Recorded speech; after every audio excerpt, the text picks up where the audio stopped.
नमस्कार दोस्तों, स्वागत है आपके इस YouTube चैनल परीक्षा सर्कल पे। अभी तक हम लोगों ने भाग देख चुका है और अनुसूचियां पढ़ ली हैं। अब बारी आ गई उद्देशिका या प्रस्तावना, जिसे अंग्रेजी में प्रियम्बल कहते हैं। ठीक, तो यहाँ पर प्रियम्बल के बारे में हम जान लेते हैं कि किसी भी एग्जाम में देखा जाए तो बहुत ही महत्वपूर्ण टॉपिक है, जहाँ सवाल अक्सर पूछे जाते हैं। तो प्रस्तावना ये होता क्या है, इसको समझने से पहले हम ये समझ लेते हैं कि प्रस्तावना या उद्देशिका क्या होता है। तो किसी भी देश की संविधान जब निर्माण होती है ना, तो संविधान निर्माण के लिए उस देश का क्या आकांक्षाएं हैं, क्या उपेक्षाएं हैं, इसको लिखा जाता है उद्देशिका में, अर्थात प्रस्तावना में। ठीक, आगे बढ़ते हैं। जैसे भारत की प्रस्तावना, जो भारत में प्रस्तावना है, ये पंडित जवाहरलाल नेहरू ने जब संविधान सभा में प्रस्तुत किया था उद्देशिका, उसी से लिया गया है। अभी तक क्लियर है?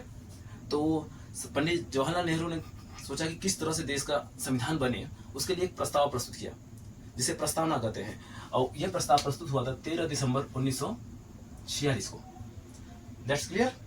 13 दिसंबर 1946 को प्रस्तुत किया गया था। और किसने प्रस्तुत किया था? अभी हमने बताया, पंडित जवाहरलाल नेहरू ने।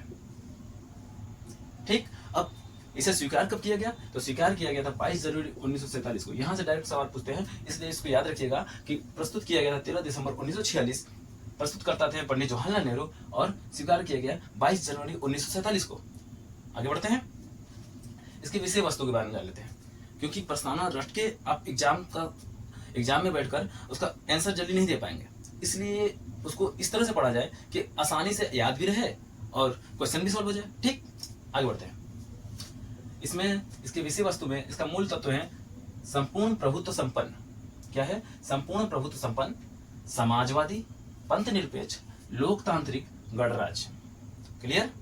आते हैं। संपूर्ण प्रभुत्व संपन्न का अर्थ हुआ सॉवरेन। सॉवरेन मतलब क्या होता है भाई साहब? तो पता ही नहीं था। संपूर्ण प्रभुत्व संपन्न अर्थात जो देश है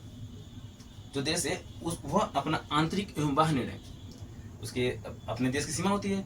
हम आंतरिक और बाह्य निर्णय लेने के लिए किसी तीसरे पक्ष या किसी दूसरे देश पे डिपेंड नहीं रहेंगे। हम अपना निर्णय खुद ले सकते हैं, अच्छा चाहे बुरा, या किसी देश के साथ संधि करनी हो या मित्रता करनी हो या जो भी काम हो, उसके लिए हम अपने देश पे डिपेंड रहेंगे। किसी दूसरे की राय लेकर हम अपना कार्य नहीं करेंगे। यहाँ तक क्लियर है? संप्रभु, इसका अर्थ हुआ संपूर्ण प्रभुत्व संपन्न, पूरी तरह से हम अपने लिए काबिल है कि हम अपना निर्णय ले लें।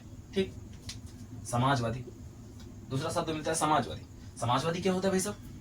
इसको देखते हैं। समाजवादी का अर्थ हुआ कि भारत का जो संविधान है वो समाजवाद पर निर्भर करता है।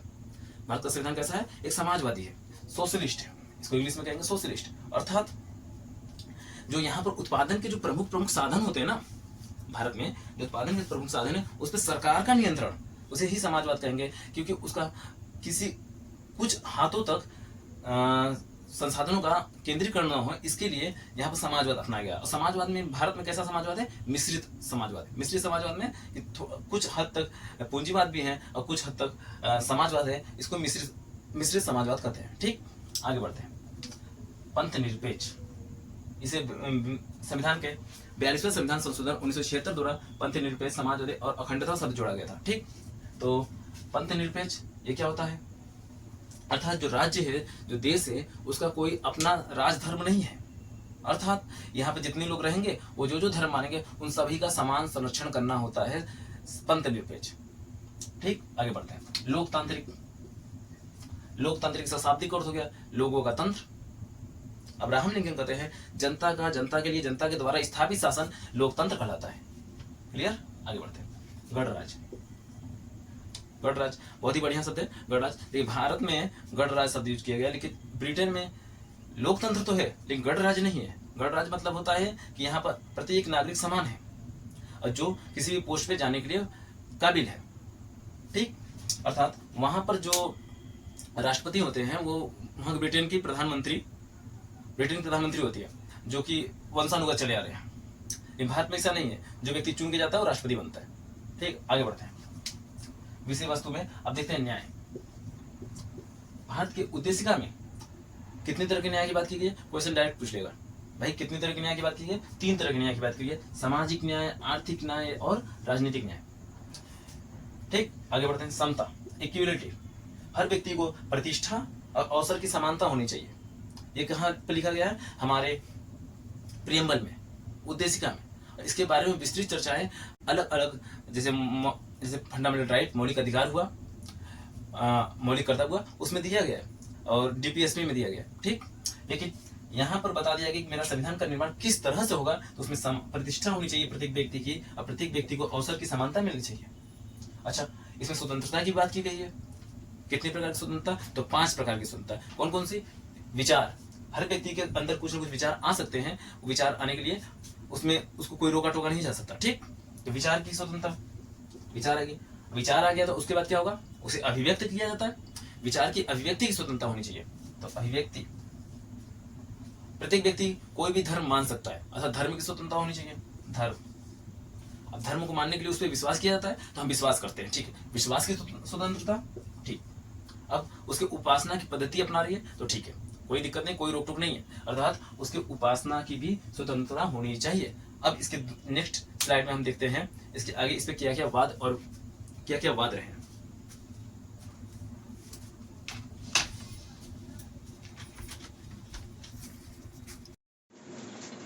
जैसा कि अभी तक हम लोगों ने देख चुका है, संविधान की प्रस्तावना का जो मूल तत्व है उसको हम लोग देख लिए अच्छे से। अब आगे देखते हैं 42वां संविधान संशोधन 1976, अर्थात संविधान में संशोधन करके कुछ शब्द जोड़े गए थे बाद में। कौन कौन से वो शब्द थे? वो शब्द थे समाजवादी, पंथ निरपेक्ष और अखंडता। पहले पैरा में समाजवादी और पंथ निरपेक्ष शब्द जोड़ा गया था, और अंतिम पैरा में अखंडता शब्द जोड़ा गया था। तो याद रहेगा कौन कौन से शब्द जुड़े गए थे? याद रहेगा कि नहीं याद रहेगा? कौन कौन से शब्द? समाजवादी शब्द जोड़ा गया था, पंथ निरपेक्ष जोड़ा गया था, और अखंडता जैसे शब्द, 3 शब्द बाद में जुड़े गए थे। इसमें अभी तक एक ही बार संविधान संशोधन किया गया था, 1976 में। कब किया गया था? 1976 में। कौन सा संविधान संशोधन था? 42वां। इसको याद कर लीजिएगा।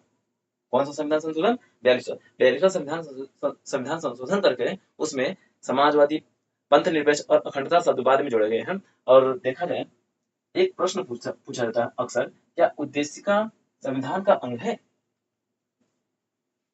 हमेशा ये प्रश्न पूछा जाता है, क्या उद्देशिका हमारे संविधान का अंग है?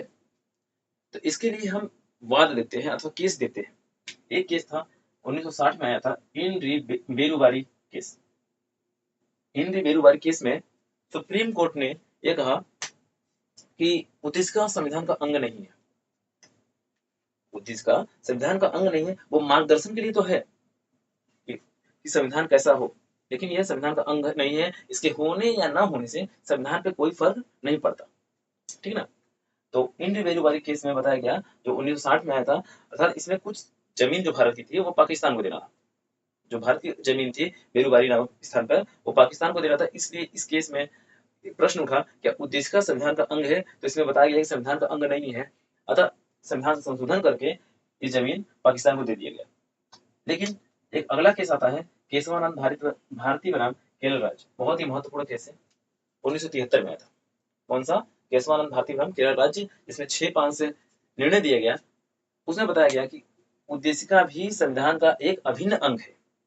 क्या बताया गया? कि जो उद्देशिका है वो संविधान का एक अभिन्न अंग है, अतः उसमें संशोधन किया जा सकता है। लेकिन उसके मूलभूत ढांचे, जो मूलभूत सिद्धांत है, उसके अलावा